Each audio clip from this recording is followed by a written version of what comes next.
guys, welcome to Irish Footy Vlogs. Welcome to another season review video, and the final one, I suppose, it's Shamrock Rovers, and I suppose to say save the best to last, you'll say, Philip. Of course, absolutely. Yeah, no, look, I suppose there's probably been once before me where people have been a bit critical of their club or haven't done as well as they probably expected to, but look, I suppose this is, as you mentioned, the best to last. It's been a brilliant season. Could have been better, like in the sense with the cup, with the result that Daily mounts, you know. But look, I suppose there's no point in crying over spilt milk. You know, we were well fed at that stage. I suppose the league was nearly it wasn't wrapped up at that stage, but you know we were kind of getting to a stage where we were putting a bit of a gap on the rest of the group. So yeah, look, we're going to talk about it in detail, Keith. But what a magnificent year it's been for us, like.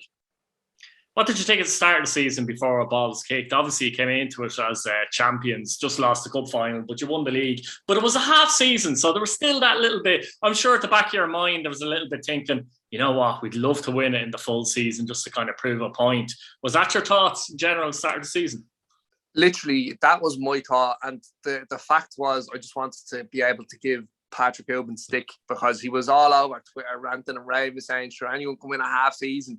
And then look what happened then this season to them. I think it was a bit more bittersweet in a sense when myself personally, when I had a bit of a sour feeling towards Patrick Ubben for putting that tweet out. So like, you know, look, I suppose there was so many things that unravelled throughout the year, but from an early point, Keith, I thought maybe that I felt confident that we could retain the league, you know. I was conscious of Dundalk, though, you know. I just thought with the fact that they done us in the cup final then a few weeks after the league, I kind of said, well, that's kind of raising a few eyebrows. Is Dundalk going to maybe come back at us and give us a really, really good challenge? But obviously that didn't come to fruition throughout the course of the season, you know. But no, it was pure optimism. Look, we got a couple of lads in as well, which obviously helped. And look, I think anyone would have went into the season saying, yeah, we were well capable of doing it. But again, it was a long time since Rovers had won a league, you know, and like, look, 9-10 years is not a long time, whatever it was at the time when we did get it behind closed doors. But, you know, no fans there. There was so many things and so many questions to be answered this year. To be honest with you, Keith, a couple of games we weren't great, but overall, throughout the course of the year, I thought we answered them quite well. Yeah, he lost a few key men as well, like Jack Byrne and Aaron McAniff. So, like, that might have put a doubt in one or two heads, I suppose, going into the season. You mentioned Dundalk as well. I think it was clear after the first round of games, 9 games, that Dundalk were going to be nowhere near it.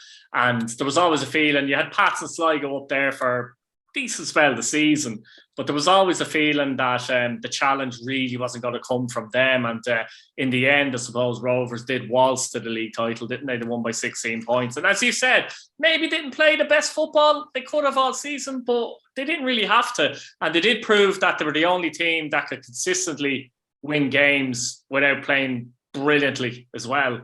And once you do that, you're in a great shot to win the league title. Yeah, absolutely, Keith. And I suppose, like, there was one point in the season where they get a fright, and I don't know if you probably remember it before I say it. We were in Tallaght Stadium and we actually got beat 1-0 by Sligo. And the performance was woeful, mediocre, I thought, actually, being completely honest. And that did raise an eyebrow. But, like, you know, at the same time, you're kind of saying it's early days, and you can guarantee that the likes of Pats and Sligo would drop points, which obviously evidently they did. Sligo went on a horrible run.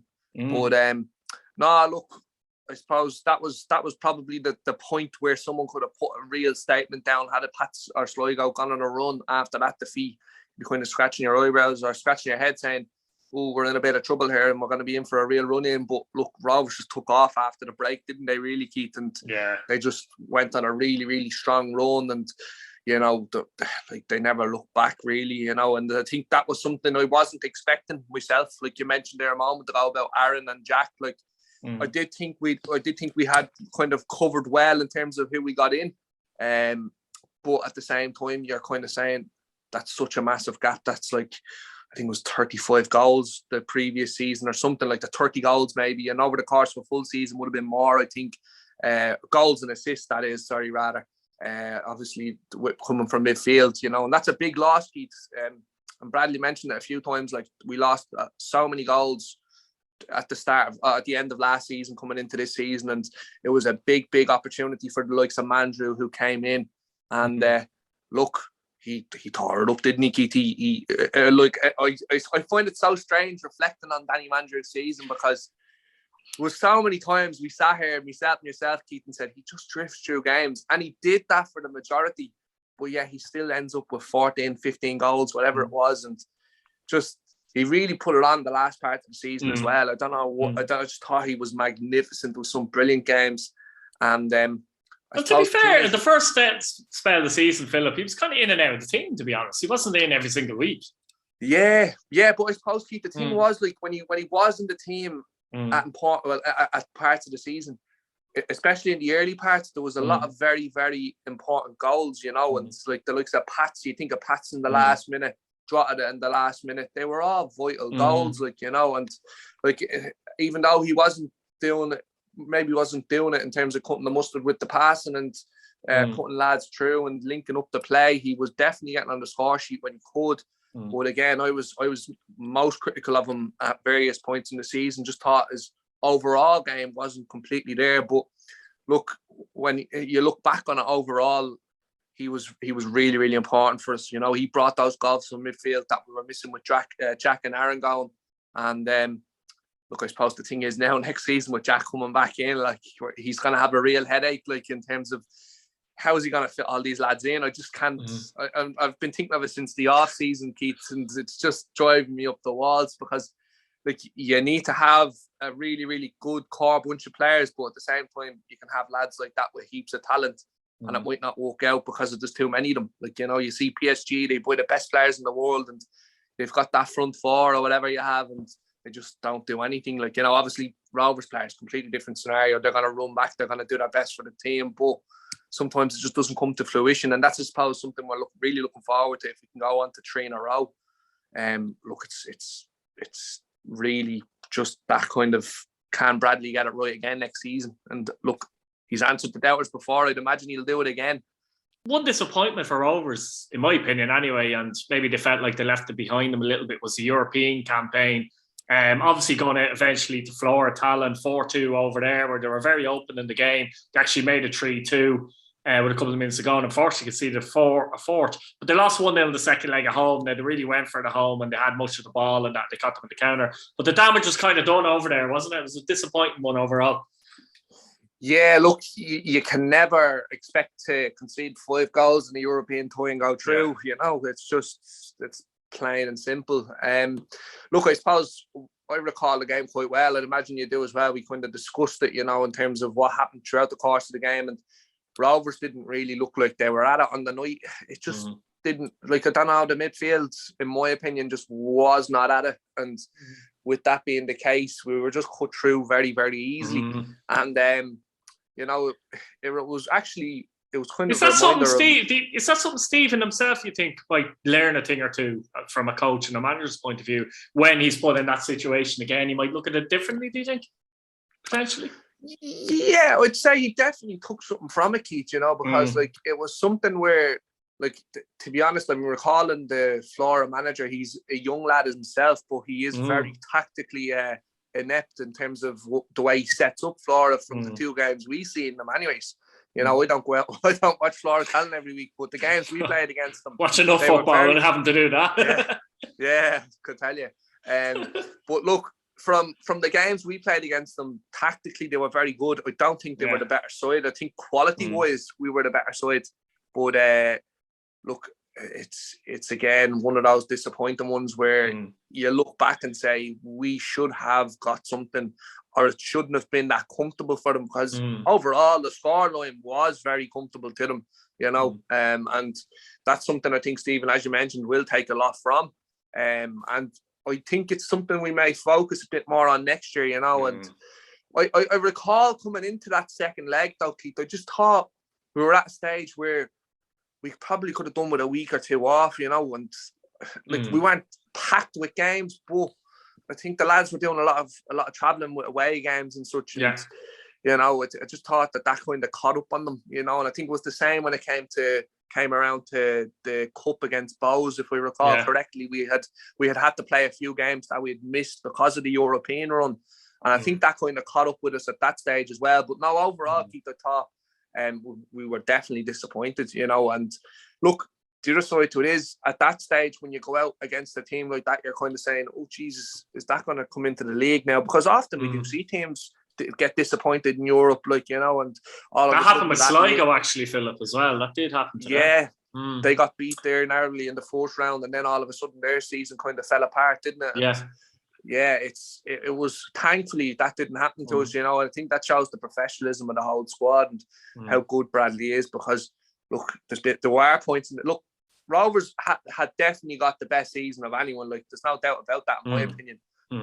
But I think there were points of the season where there was bitter disappointment, and I think we're going to touch on it shortly.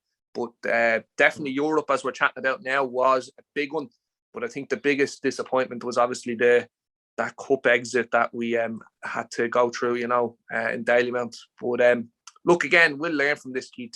Bradley will learn from it. He's still a very young coach. I think a lot of people forget that, how young he is and how new he is to the management side. Like, I know he's at the game for 5 years or whatever, but it's obviously something he will take note of going forward, I hope. I think the issue, though, in the FAI Cup and that, all it takes is one defeat and you're beaten. So I always say the best team wins the league. The best team doesn't necessarily win the cup. But don't get me wrong, it's good for any team to win a cup. But the league is the one that, if you win the league, I mean, that's the one you always like to win, to be honest, the league championship. And the Rovers obviously won it by 16 points. But was there any stage of the season where you said, that's it, the league is won? Was there a particular match, or were you kind of biting your nails right till the end? I think Derry at home was the one where I was at. I think we won 2-0. Remember now, yeah, and Derry weren't great in the game, but they did have a go at stages towards the end and 5 minutes as well in the after the start of the second half. But I think that game, I remember coming down the stairs with a couple of lads that I always go with, my good pals, and I kind of said, that's it now. Like, I think it was 12 points at the time. No, it could have been 11 or something. But I just thought at that stage, I was like, well, I can relax now. And this is where we're going to start going to games and celebrating and enjoying. And, I think that was nearly a sense of it as well. And fans were singing, we're going to win the league.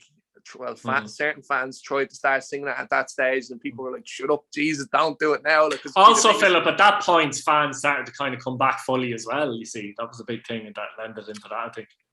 Yeah, and look, I suppose, the whole situation at the moment, I'm not even going to talk about it too much, but like, you would hope that things going into the new year would get a bit better, and we'll see good attendances again next year and not reduced attendances, because I know there's a capacity of 5,000 again, but look, that's still good numbers for any sporting event, but look, that's a talk for another day, Keith. But yeah, that definitely was something that contributed, I think, towards the push at the end. I think Rovers went on a really good run. It was to do with more fans coming back, and look, they were brilliant when they did come back, and the fans that were there week in, week out when they could get there were brilliant as well. And it's something that we obviously were very lucky. I know other clubs weren't as lucky as us to have as many fans throughout the course of the season. So yeah, no, it's something we definitely enjoyed, but hopefully it'll continue now into the new season.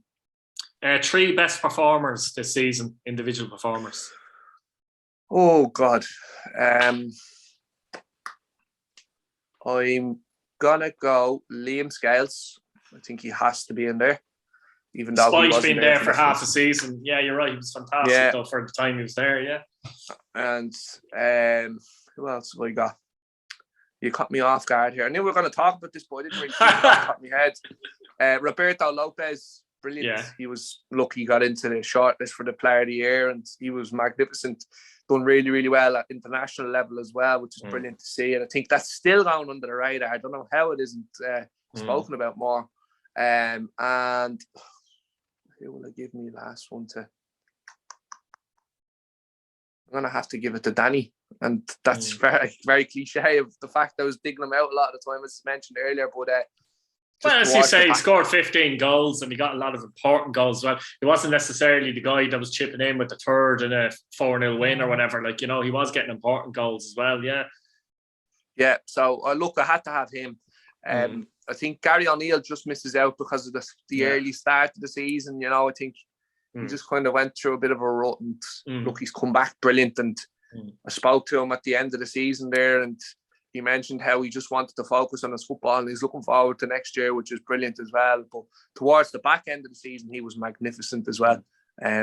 Obviously, plenty of people missing out on that list that were absolutely phenomenal this season, because the whole squad was brilliant, Keith. I think you'd agree with me on that. You know, I'll give you another one there just to throw it in quickly. The fact that Scales left and Cotter came in, he was a pretty decent replacement, wasn't he? Oh, magnificent. And I remember I was fairly cut after a few drinks at the Finn Harps game, and we went on the pitch. I think the fans went on the pitch or whatever, and I walked up to him and I said, "You better be staying." He says, "Oh yeah, no, don't worry, I am." And I was kind of saying, "Oh, that didn't sound too convincing," but I seen he put pen to paper on the deal there the other day, so delighted that he stayed on as well. And the same with Manis, you know, another like I thought he could have easily walked away. Now he's done it all, you know. Just shows his desire for the game and how much he loves the club as well. He's Rovers through and through, you know. And obviously, look, the other lads that signed on as well for next year. It's brilliant news for the club. And look, again, you just hope that you can build on what you've got now at the moment. Hopefully, a couple more faces in, and we'll be laughing. Maybe a 25 goal a season striker and not a horse. But look, that's another chat for another day as well. So yeah, look, it's very interesting times, Keith, and yeah. A horse that got 25 goals a season would be bad, though, wouldn't it? Well, I suppose he would want it with 4 legs, wouldn't he? So. Best team performance of the season. Oh, now this is a good one. Best team performance. So many standout points there was, but I'm actually gonna go.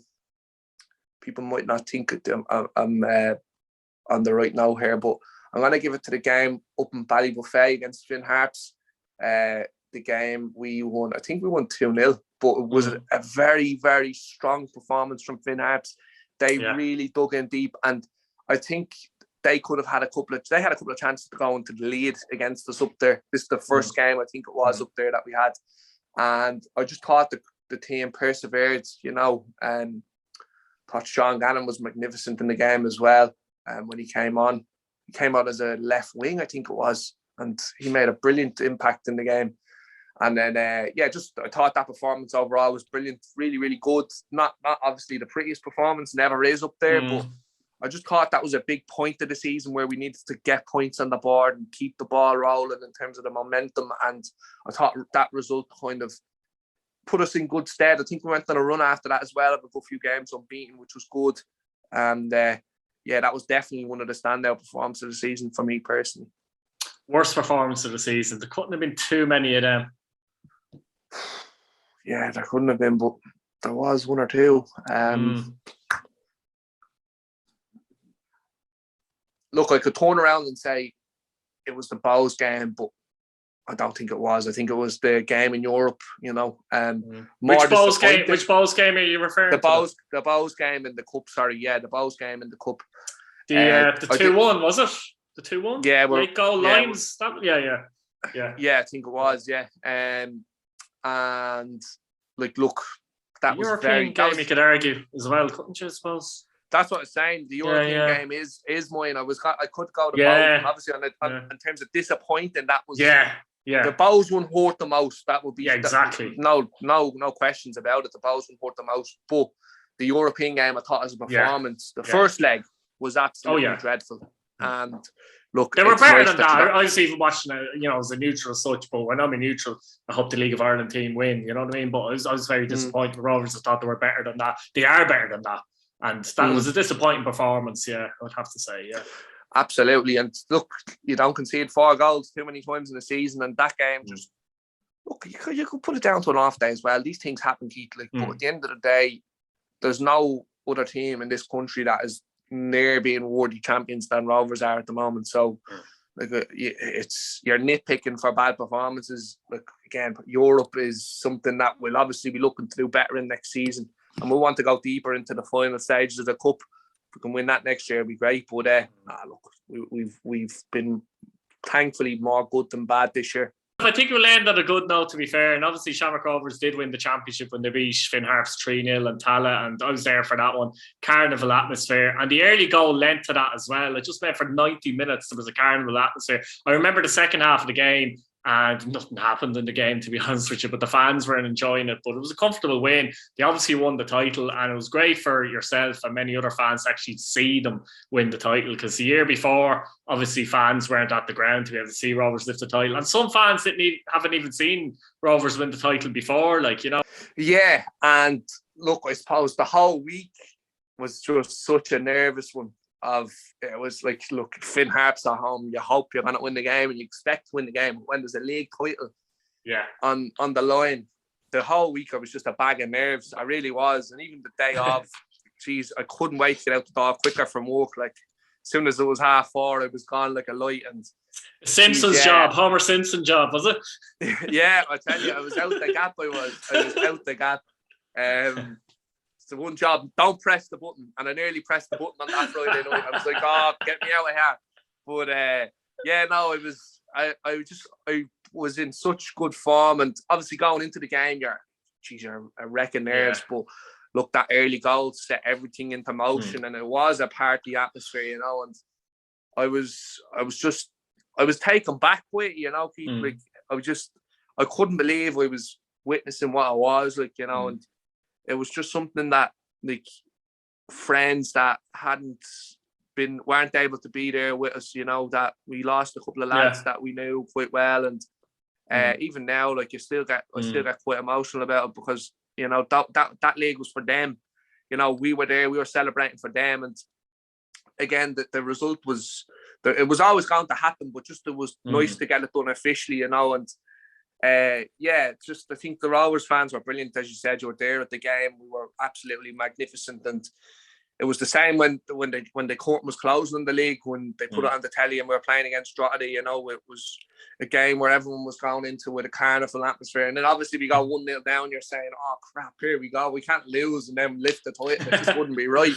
But I think, Keith, if any one game was to sum up Shamrock Rovers, I think that game against Drogheda wouldn't it? Like, go 1-0 down, not playing the best of football, and then get the equaliser in the second half, and then last couple of minutes.